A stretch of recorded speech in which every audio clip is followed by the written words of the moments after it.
Hey everybody, welcome to another Fun in 5. Today I'm bringing you Fighting Fantasy Gamebooks. This is a bit different than my normal coverage. Normally I cover a board game or a card game I like, but this is a game as well. I played these books quite a bit in my youth. I've probably read over a dozen of them, or played a dozen of them, and there's over 50 of these particular brands that were made. There are also game books in the vein of Lone Wolf and Destiny's Quest, which I have not tried. But I've been playing these again lately with the newer version. It doesn't have as good of art, but it still has all of the original gameplay decisions.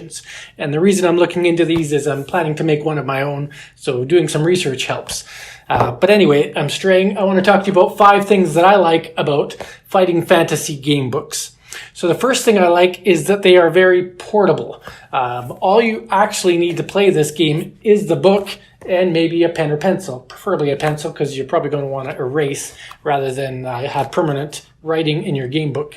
And so at the bottom of the book, I'll show it up on the screen in a second, but it does come with pre-printed dice in the book. Or you can play with your own dice, which is my preference, of course. I've got a couple miniature dice here just as an example. Because the game does require you to roll dice for combat resolution and some ability checks. But all you need other than that is the book itself. You need to be able to read, you need to be able to write and document scores and resolve combat either through dice or through the book itself. So you could take it on a plane, you could take it on a train, you could take it wherever you want to if you're doing an overnight or just want to pass some time away from a screen, because I know I spend a lot of time on the screen. Having a portable game can do a lot for you. And there's quite a few board games that say that they're portable, but then you see how much table space they require, and that sometimes it requires components to be laid out. With a book, you don't have to worry about that. It's all just right inside in front of you. So that's the first thing I like, is it's extremely portable. And you can bring more than one book along with you if you want, if you've purchased other books. Second thing I like is that it has simple but elegant mechanics. So inside this book, I'll show it on the screen, but you are presented with a adventure character sheet. You're going to record some basic skills, stamina, luck, and equipment that you have. You'll gain gold, treasure, and use provisions. And you will face monsters that have their own stamina and skill that they combat you with. And so that is really all that's involved in the mechanics aspect of it, is having a couple stats and resolving combat with d6s, rolling against your skill plus your die rolls against your opponent's skill plus their die rolls, and then you end up dealing damage to one another, and eventually somebody comes out the victor. And there's many combats throughout the book. So the mechanic for combat is really simple. Occasionally you can win combat through you can defeat encounters through non-combat means if you find the right equipment or answer the right questions or pursue the right path, or you can dodge encounters altogether. But encounters can be a fun part of the game, especially if you find the equipment and the items that can boost your stats to make you stronger than you were at the beginning of the book. So again, simple, elegant mechanics. There's a narrative choose your own path mechanic that I will talk about in my third point. That's the main mechanic, is the choose your own adventure, and then the second main mechanic is combat. All right, third thing I like is the sense of narrative control, and that ties into that elegant mechanic. So every time you read a passage in this book, you're going to be given a decision.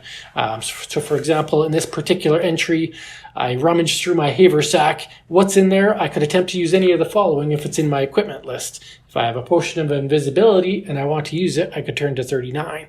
If I have the eye of the Cyclops and I want to use it, I could turn to 382, and so on and so forth. And so some entries will give you 2 decisions, some will give you 3 or 4, but the decision that you make, you'll turn to that page in the book. So let's say I chose that first option there.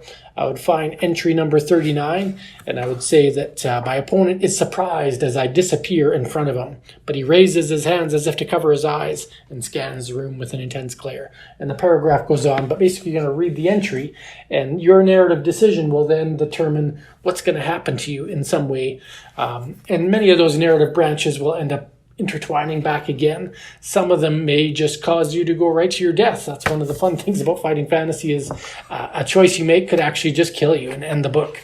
But then choices you make could give you benefits like more permanent stamina or better skill or a special item that you need to actually win the book in the end.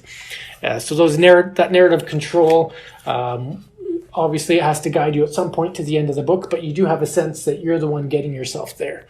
So that's a neat element of game books.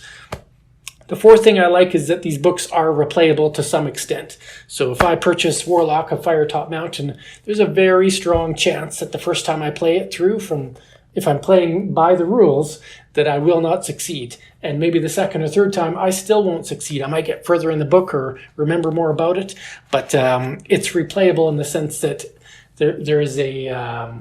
how do they determine that there is a one true path in some of these books, a path that will get you to the end most successfully with the most resources and the most opportunity to defeat the encounters and have the exact items that you need to take down the final boss or the final encounter. And so there is some replayability as you replay through the book and you figure out what decisions are the best.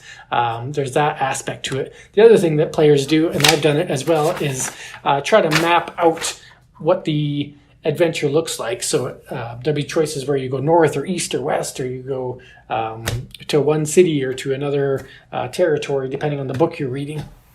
And so that replayability also ties into building your map. Then the next time you play it, you have a better sense of where you're going. So I like that aspect of it.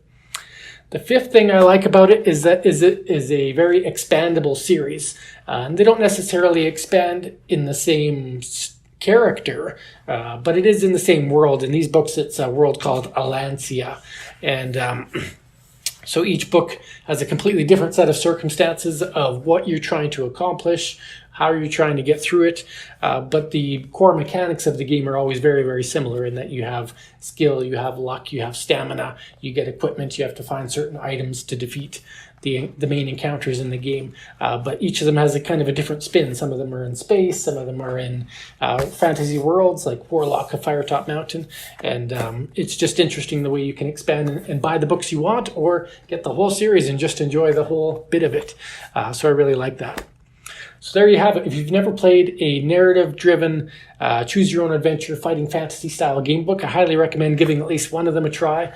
I'm sure you could find a free version PDF online if you wanted to, or you could just buy the book off whatever websites you want to and experience it for yourself. The one big difference between online and playing with the book is that they call it the five-finger bookmark method, where you make a choice and, oh, it seems like the right choice, so I'm going to make another choice. And then that choice takes you further in. And eventually you've got all your fingers in the book, just in case you want to go back and rewind time to a point where you don't die. That five-finger bookmark is a phrase that I came across recently. But there you have it, Fighting Fantasy game books. Check them out. And if you've played them or there's one that you like in particular, share it in the comments. I'd love to hear what you have to say about them. And as always, thank you for watching. Take care.